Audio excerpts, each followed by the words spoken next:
momento ya hemos avanzado en las clases anteriores y en los diferentes trabajos que hemos tenido hasta el capítulo 4 y correspondía ver ya los párrafos correspondientes al capítulo número 5 y terminar por hablar por algunas partes de la tesis o del informe final de tesis que no es parte de ningún capítulo, pero que son parte de los formatos de la tesis. Vale decir, el resumen y la introducción. Vamos a hablar un poco de cada uno de ellos. Y en la siguiente clase que vamos a tener, vamos a hacer un repaso para afrontar en las mejores condiciones el examen final, que está próximo, y terminar de esta manera el curso con éxito. Sé que han habido inconvenientes referentes a los horarios, sé también de que bueno, hay cruce de horarios en los exámenes finales, pero no se preocupen, estamos coordinando de la mejor manera para poder llevar bien este examen final y no tengan ustedes inconvenientes. Les voy a compartir para poder pasar ya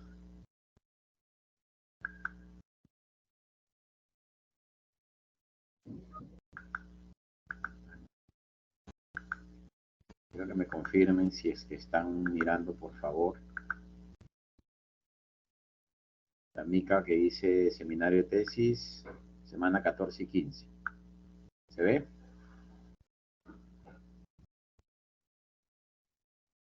Sí, se ve. Muy bien. El audio está correcto ya, ¿no? Sí, ingeniero, Sí, se escucha ingeniero. perfectamente. Muy bien, muchas gracias.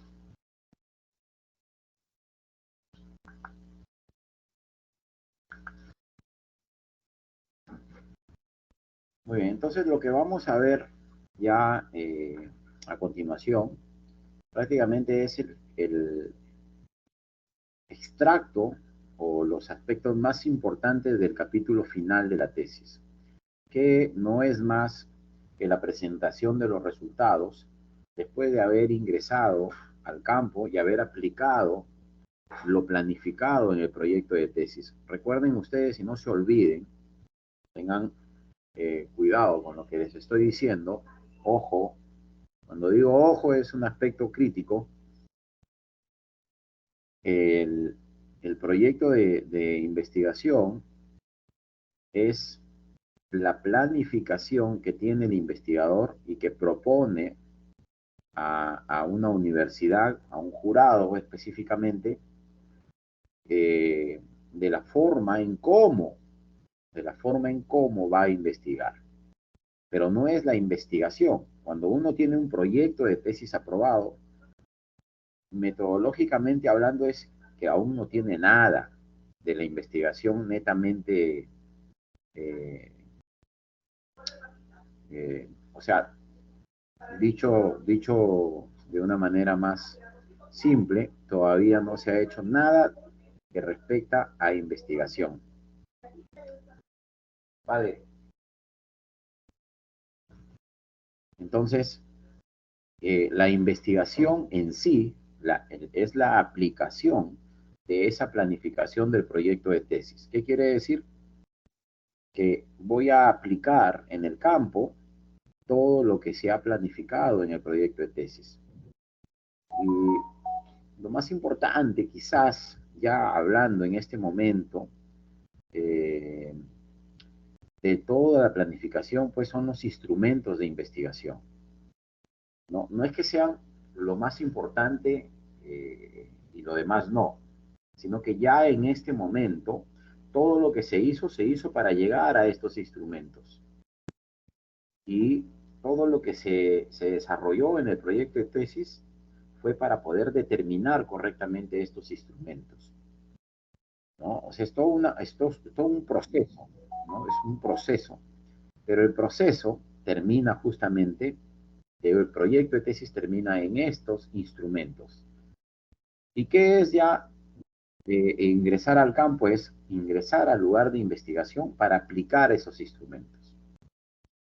Si, por ejemplo, lo más común es que el instrumento de investigación es un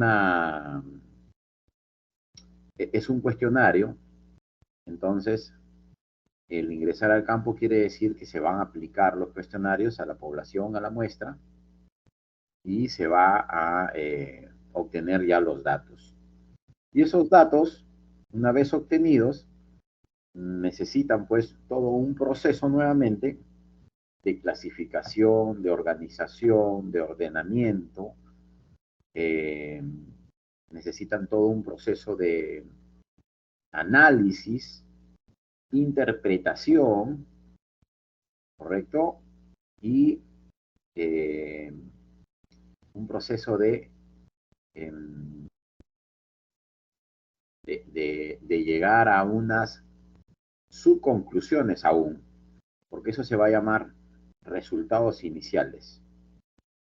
Cuando yo tengo los resultados iniciales, que es ya esta información analizada e interpretada, entonces me falta aún hacer un trabajo más que se llama discusión. ¿Y qué es la discusión? Pues en el proyecto de tesis ustedes consideraron una teoría, ¿no? La teoría, como ya lo habíamos visto anteriormente, es lo que ustedes encontraron que se dijo del tema que estoy investigando. Es todo lo que existe ya escrito y estudiado por otros autores. Esa teoría, pues ahora toca cruzarla, confrontarla, enfrentarla con lo que yo he obtenido, ¿no? Una vez que yo hago esa confrontación, yo me voy a dar cuenta que lo dicho por otros autores, lo estudiado por otros autores, con lo que yo he obtenido o se refuerza o se contradice. Y eso se llama discusión, diálogo teórico. Esa es una discusión. Entonces, una vez que yo ya he discutido, ya tengo recién mi producto final para poder llegar a concluir. Se puede decir que he llegado a los resultados finales y por lo tanto estoy en condiciones de concluir. Pero ¿qué son las conclusiones? Las conclusiones no es más que la respuesta a los problemas de investigación propuestos. Las conclusiones no son conclusiones que yo creo que tengo en mi cabeza producto de toda mi investigación, ¿no? Puede ser que al haber investigado yo tengo unas conclusiones personales, pero técnicamente, metodológicamente hablando, las conclusiones deben responder esos problemas de investigación que son preguntas. Si yo tengo un problema general y tengo 3 problemas específicos, en total tengo 4 preguntas. Por lo tanto, tengo que tener 4 párrafos de conclusiones dedicados a responder esas preguntas. Y que a la vez, al responder las preguntas, permiten alcanzar esos objetivos. Porque, acuérdense, si yo tengo un problema general, tengo un objetivo general que tiene mucha relación directamente con ese problema y tengo, por lo tanto, que tener una conclusión de ese problema, de ese objetivo. Si yo tengo 3 problemas específicos, tengo 3 objetivos específicos y por lo tanto debo tener 3 conclusiones que se dediquen a alcanzar los objetivos específicos o responder esas preguntas. De igual manera, en las conclusiones uno tiene que abordar si se corrobora la hipótesis o si se contradice la hipótesis, está saliendo la hipótesis nula o si la hipótesis al final fue alterna. Recuerden ustedes qué pasa si la hipótesis que yo he planteado no se cumple. ¿La investigación es válida o no es válida? Alguien que me pueda responder. Sí es válida. Es válida. Por supuesto que es válida. Muy bien. Lógico, porque cuando uno va a investigar algo, justamente está haciéndolo porque no sabe realmente cuáles son los resultados reales. Uno puede presentir, uno puede preasumir, uno puede tener una corazonada, uno puede tener una intuición de algo que está sucediendo y el por qué está sucediendo ese algo, pero no necesariamente es así. Entonces, ¿qué es una hipótesis? Es una probabilidad del fenómeno que yo estoy investigando. ¿No? Si yo, por ejemplo, estoy haciendo un estudio, supongamos, de investigación y digo, las vacunas administradas a las personas en el Perú no cubren contra las nuevas variantes del coronavirus. Entonces, ese sería mi tema de investigación. Y yo diría, como pregunta, diría pues, ¿son eficientes las vacunas administradas a las personas contra la variante del coronavirus? Muy bien. Pregunta específica, ¿cuántas vacunas se necesitan para el coronavirus? ¿Qué diferencia hay entre la primera dosis, la segunda dosis y la tercera dosis? Y finalmente, ¿cuántos casos se han evidenciado sobre coronavirus aún teniendo en la tercera dosis? ¿No? Y bueno, ¿y mi hipótesis cuál sería? Como no sé mucho del tema, voy a proponer una hipótesis y digo, las vacunas administradas a las personas en el Perú hasta la tercera dosis no son eficientes contra las variantes del coronavirus. Entonces, ahí estoy proponiendo yo una hipótesis general, pero ¿qué pasa? Cuando hago el planeamiento y todo y comienzo a investigar, selecciono una muestra de 1.000 personas, perdón, una población de 1.000 personas, entre pacientes de 20 a 50 años, y de esta población después selecciono una muestra de 100 personas, el 10% supongamos, y digo, de estas 100 personas, les hago una encuesta, les aplico un cuestionario y obtengo pues que en sus respuestas de los 100, el 70% no volvió a enfermarse del coronavirus y solo el 30% volvió a enfermarse con las nuevas variantes. Entonces ahí tengo un dato que no está corroborando mi hipótesis. Entonces, tendría que hacer de repente un poco más de investigación a través de otra técnica que se llama la indagación documental, irme a un hospital donde se hayan atendido los casos de coronavirus y se hayan administrado las vacunas y comenzar a indagar documentos, eso se llama la técnica de indagación documental, y a través de un registro o una ficha de análisis documental comenzar a registrar lo que he encontrado. Y me doy cuenta pues que solamente en varones de los 45 a 50 años se enferman con coronavirus a pesar de tener las 3 dosis, pero después para abajo no.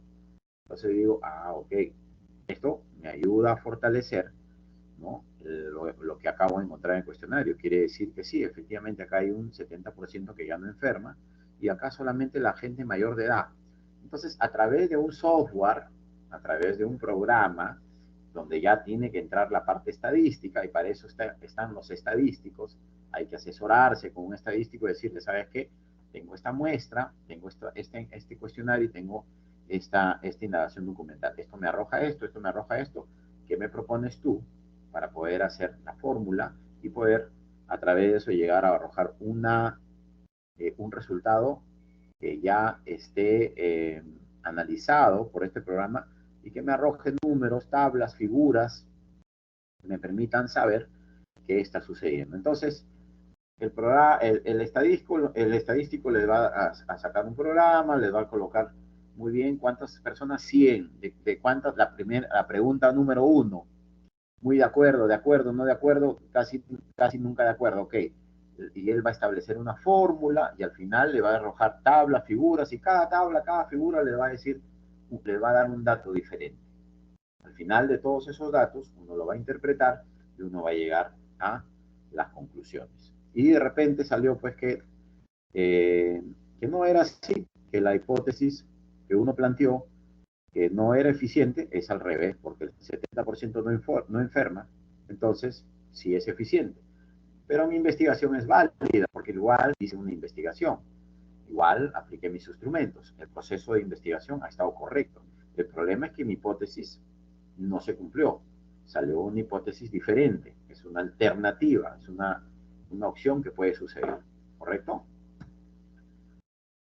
Entonces, todo lo he explicado de una manera corrida en la primera diapositiva y está ya un poco más específico en la siguiente diapositiva, ¿no? Es el análisis de los datos, es la recogida de información, se hace de forma estructurada y sistémica, dice. Normalmente, mediante las técnicas de encuesta, se somete la información resultante de esta recogida a análisis estadísticos, lo que les acabo de decir.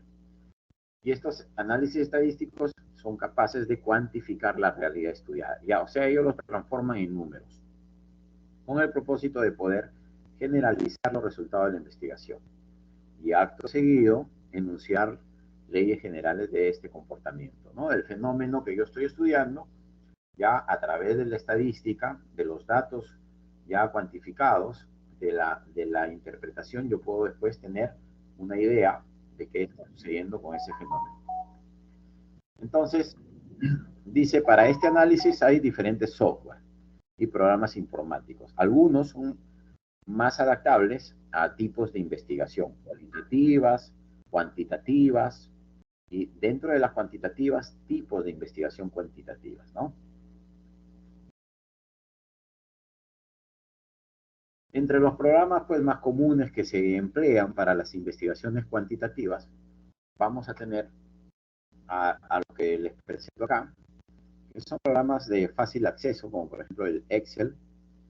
El SPSS es un programa donde hay un software gratuito y hay un software que también te permite, a través de un pago, ¿no? Te permite aprovechar un poquito más este software.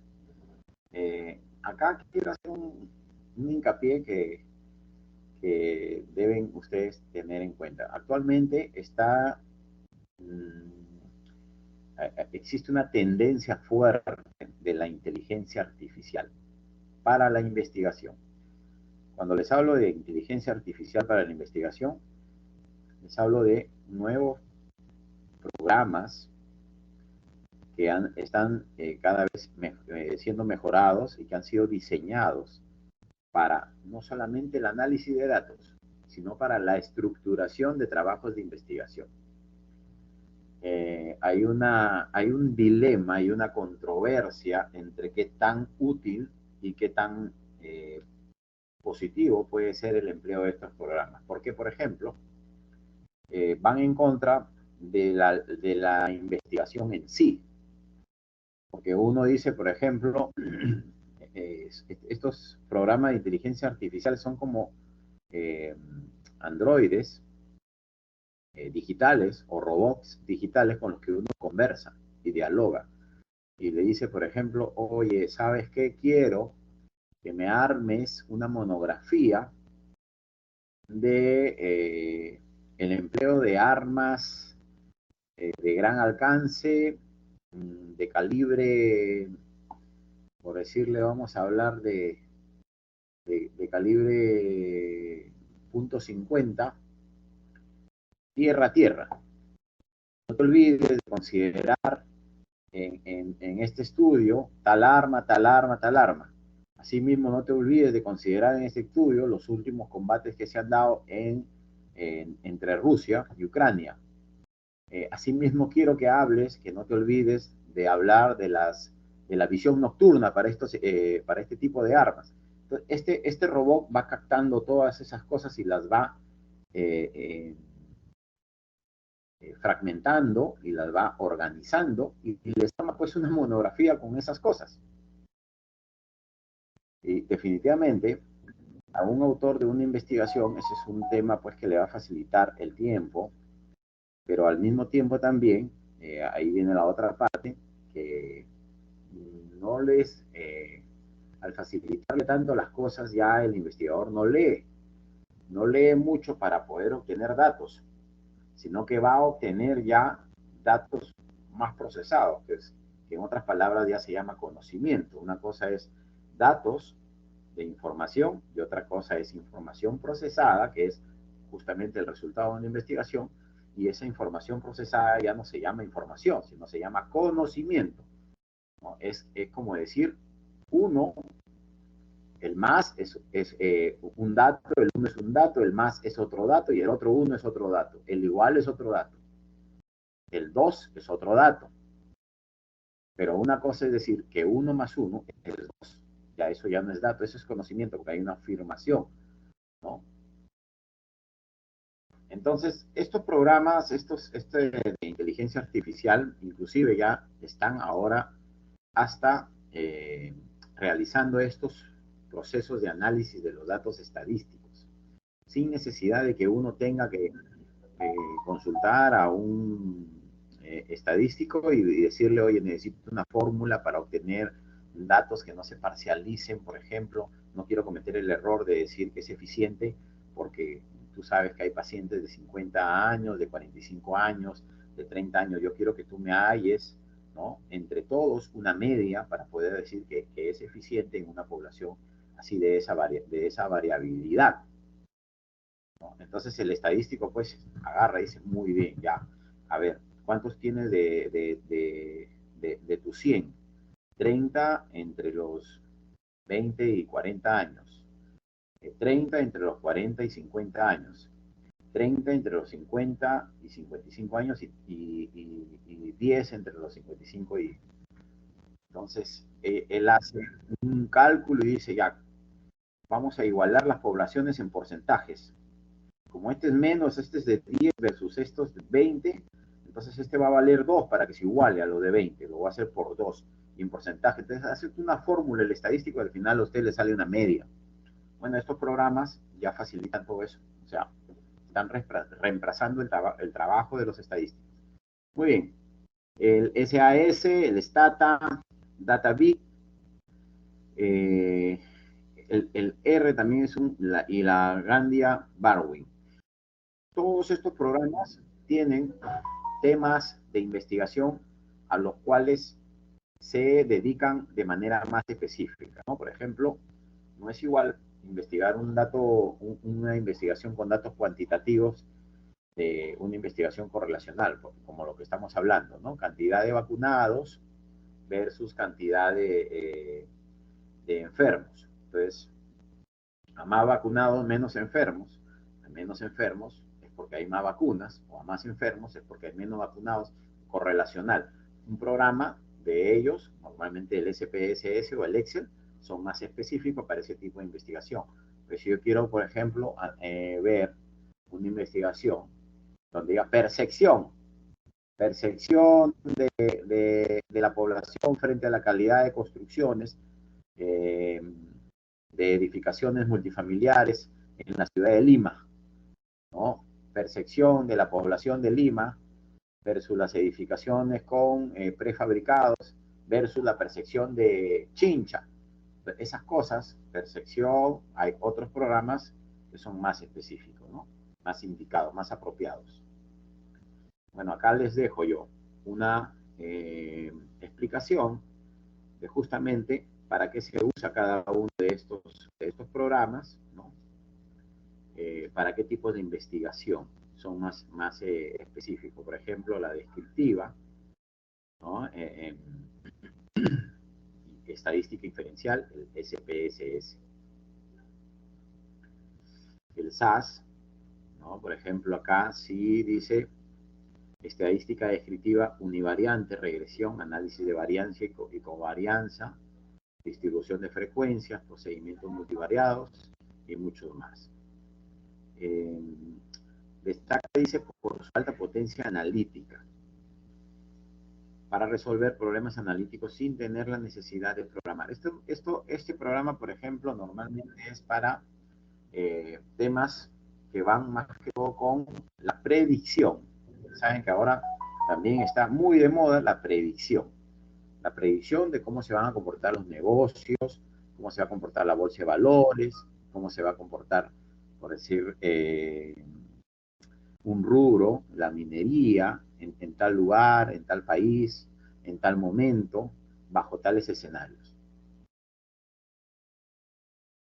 Muy bien. Como les estaba diciendo, los resultados de la investigación es ya pues la materialización, es decir, poner en blanco y negro lo que al final he encontrado nuevo, lo que yo como investigador he logrado analizar, desfragmentar, interpretar y convertirlo en conocimiento puro. Entonces, pero ojo, los resultados finales, dice, son las consecuencias entre la investigación teórica, que es el capítulo 2, donde está lo que en ese momento vi, qué teorías sabían sobre mi tema, y con lo práctico, o sea, con lo que encontré. ¿Correcto?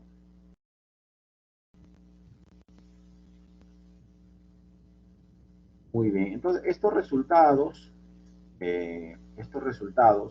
se van a ver materializados de acuerdo a los programas que ustedes elijan, de acuerdo a la forma en cómo han analizado la investigación, en una serie de estadísticas, en una serie de tablas, figuras, cuya, y la interpretación de cada una de ellas. ¿No? No es presentar tablas y tablas y tablas y tablas, sino poner qué significa cada efecto de cada tabla. Esas tablas tienen algunos datos ahí, y al final de cada tabla, el investigador tendrá que decir, como se evidencia en la tabla 1, se puede observar la cantidad de pacientes que se vacunaron con la tercera dosis, de los cuales al final de un periodo de 6 meses no lograron enfermarse con las variantes, con las variantes. Otra tabla, se muestra en la tabla 2 pacientes que se enfermaron con las nuevas variantes a pesar de tener un porcentaje de tanto. Entonces, esos resultados, aparte que sirven para las conclusiones, porque al final se van a interpretar, ¿no? Todos ellos se van a unir para llegar a unas conclusiones finales. En esta investigación, todos esos datos quedan como futuras teorías.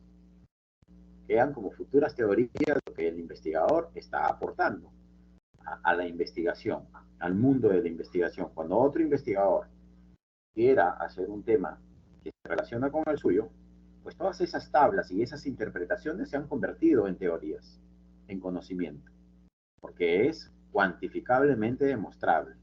Es como que 1 más 1 es 2 y eso nadie lo va a cambiar. Esas tablas arrojan números y esos números interpretados son verdad. Entonces se convierten en teoría.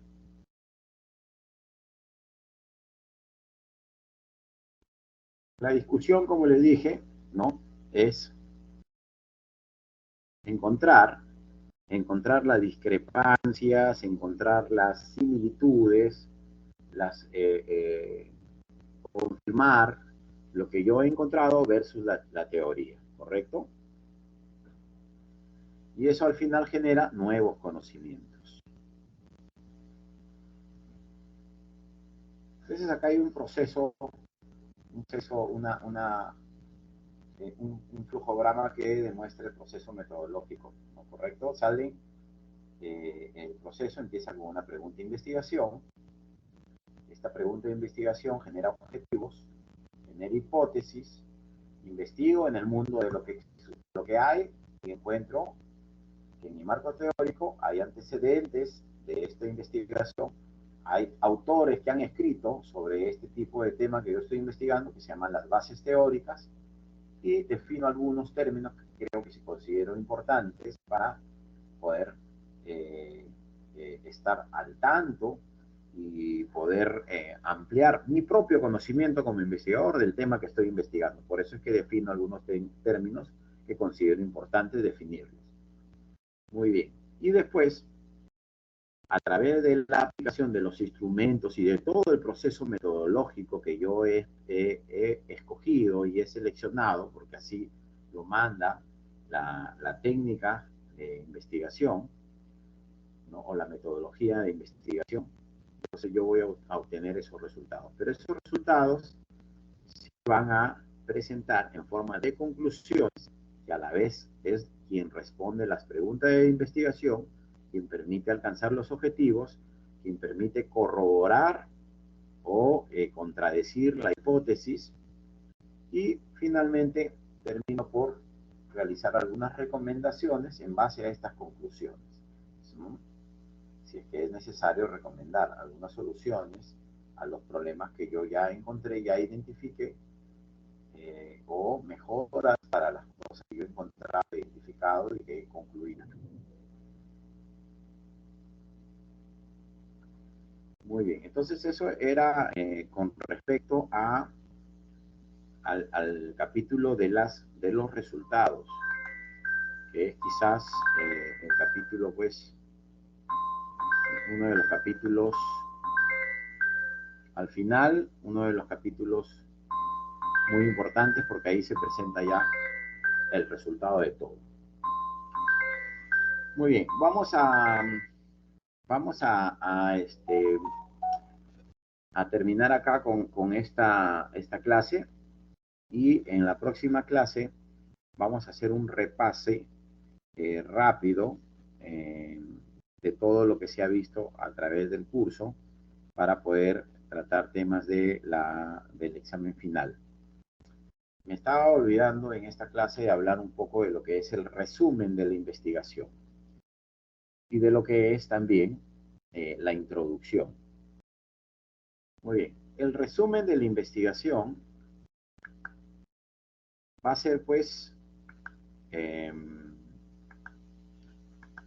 otras palabras, cuando yo he terminado de formular mi tesis, recién, como ya terminé y ya tengo los resultados finales y ya tengo, pues, mi informe final listo, es el momento recién de poder hacer este resumen.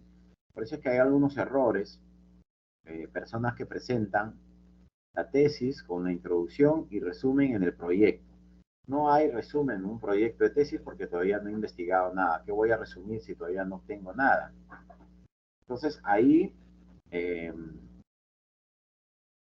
el momento de que yo ya he terminado de encontrar los resultados, he concluido y he recomendado inclusive, recién voy a formular mis conclusiones, mi resumen. Y el resumen tiene una forma, un canevas, se puede decir, para seguir, ¿no? ¿Cuál es el canevas para este resumen? Pues empiezo hablando sobre, primero, ¿por qué investigué el tema?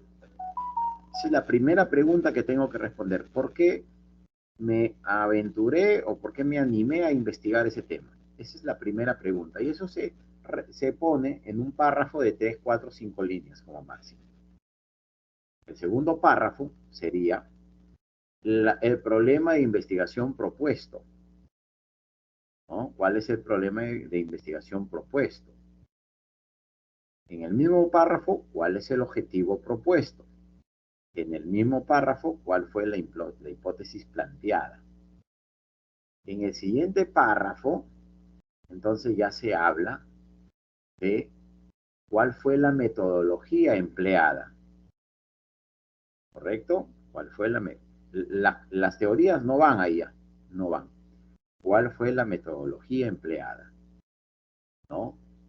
Después, ahí en ese párrafo brevemente se dice, pues, se trató de una investigación cuantitativa, coma, asimismo de tipo no experimental, coma, las técnicas empleadas para esta investigación fueron la encuesta y la indagación documental, cuyos cuestionarios fueron, cuyos instrumentos fueron el cuestionario y la ficha de análisis documental.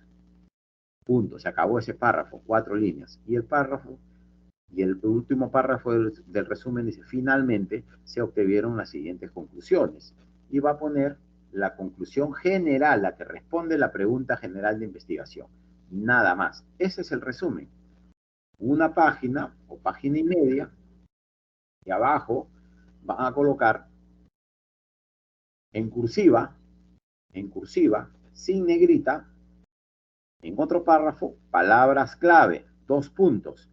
Y después van a seleccionar algunas palabras que ustedes consideran que son las palabras más representativas de su investigación, ¿no? Por ejemplo, si estoy yo estudiando, pues, las vacunas contra el COVID, entonces mis palabras clave será, pues, vacunas, coma, COVID-19, coma, otra palabra clave sería primera dosis de vacuna, coma, Johnson, coma, los nombres de todas las vacunas que existen, coma, segunda dosis, coma, tercera dosis, coma, variantes, coma, Omicron. Bueno, esas son palabras claves que en investigación van a permitirle a otros investigadores poner una palabra, y si esa palabra que puso el investigador él la tiene como palabras claves, su tesis va a ir a ese investigador. Para eso son las palabras claves, para buscadores. ¿Y cómo se ponen las palabras claves? Ya no se pone en cursiva, ojo.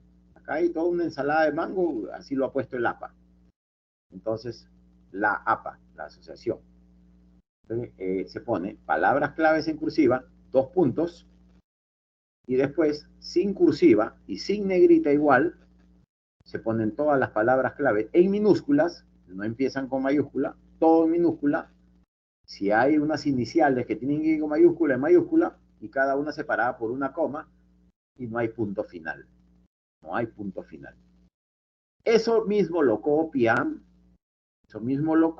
ustedes, y eso mismo lo llevan a un traductor al inglés, lo traducen y se llama abstract. Muy bien.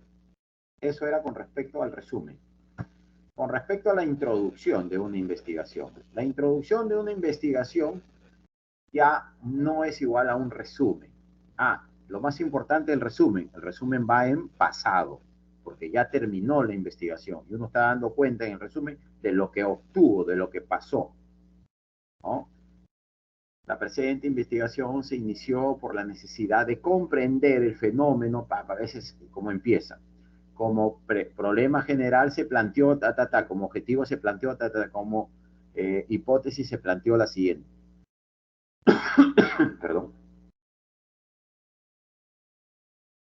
Después, la metodología empleada en la investigación fue la de metodología cuantitativa, bajo un diseño descriptivo de tipo no experimental, cuyas técnicas empleadas fueron, ¿no?, la encuesta y la indagación documental. Asimismo, los instrumentos empleados en la investigación fueron todos en pasado. Muy bien, ahora pasemos a la introducción. La introducción es la presentación de la investigación. Ahí ya no se pone por qué se investigó el tema, ya no, eso ya lo puso. La introducción empieza normalmente desarrollando el tema con un antecedente, ¿no? Por ejemplo, si estoy estudiando las vacunas contra el COVID,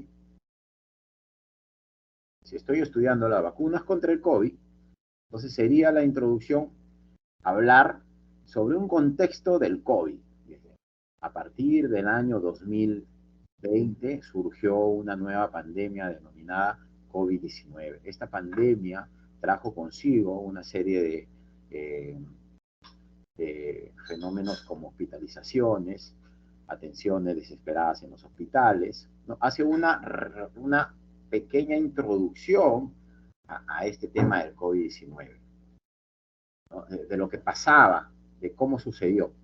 Después, que termina en un párrafo de 4 o 5 líneas como máximo, de darle una introducción, una entrada con antecedentes de lo que pasó, entonces, en el siguiente párrafo, describe la tesis. Lo único que va a decir es, así, en la presente investigación, se realizó en el capítulo 1 la formulación del problema de investigación, ¿no?, siendo el siguiente, y pone nuevamente el problema de investigación. Asimismo, se establecieron los objetivos, y algunas limitaciones de la investigación. Se acabó el párrafo 1. En el párrafo 2, y después otro párrafo. En el capítulo 2 se estableció el marco teórico. No va a poner pues, cuál es el marco teórico, simplemente qué se hizo. Se estableció el marco teórico en el cual se consultaron algunos antecedentes, asimismo las bases teóricas y se definieron algunos términos que se consideraron importantes para la investigación. Otro párrafo. En el capítulo 3 se establecieron, identificaron las variables de la investigación. Se realizó la matriz de operacionalización de las variables y se formularon las hipótesis respectivas, siendo la hipótesis general la siguiente. En el capítulo 4 se estableció la metodología, siendo una metodología de tipo cuantitativa, experimental, con la técnica tal y el instrumento tal. Finalmente, en el capítulo 5 se realiza la presentación de los resultados, después de una discusión del diálogo teórico con lo encontrado en la investigación, con lo empírico puede ser, y de esta manera se pudo arribar a las conclusiones. Y ahí acabó la introducción. La introducción es la presentación breve de cada capítulo de la tesis en párrafos de manera muy sucinta. Esa es la introducción. Después de la introducción empieza la tesis en sí con el capítulo número 1. No sé si alguien tiene alguna pregunta respecto a lo conversado hasta el momento, respecto a esta descripción ya prácticamente del informe final de la tesis.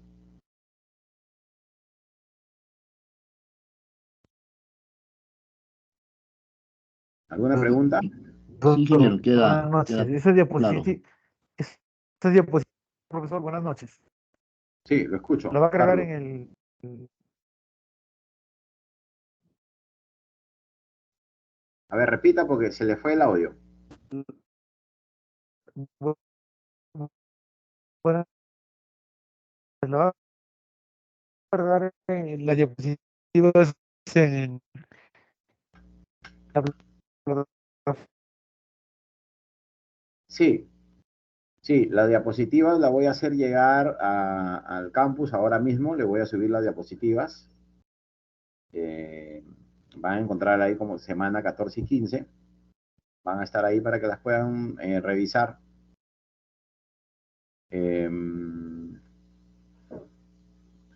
Nada más, la diapositiva se la voy a subir y la clase también va a estar grabada ahora mismo, ¿ya? Ingeniero, Sí, adelante. disculpe, no estaba funcionando bien mi internet. Quería preguntarle, creo que comentó que a las 5 de la tarde el jueves va a comenzar el examen, ¿cierto? 10 minutos antes de lo programado y va a terminar 10 minutos después de lo programado. 10 minutos antes y va a terminar, perdón, 10 minutos antes también. Ya, entonces, colgará por el WhatsApp el examen, ¿verdad, ingeniero? No.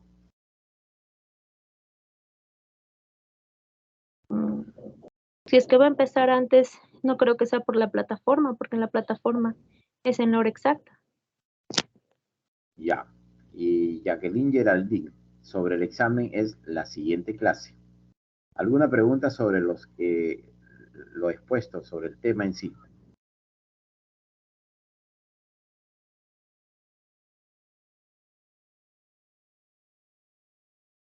A ver, Aníbal, adelante. Bien, ingeniero, sí, queda claro la explicación que usted nos acaba de realizar en términos finales. ¿Y cuándo sería la siguiente clase? Entendiendo que nosotros ya el día miércoles 30 ya tenemos exámenes, jueves, viernes, sábado, domingo. ¿Cuándo sería Sí, nuestra próxima clase, ingeniero?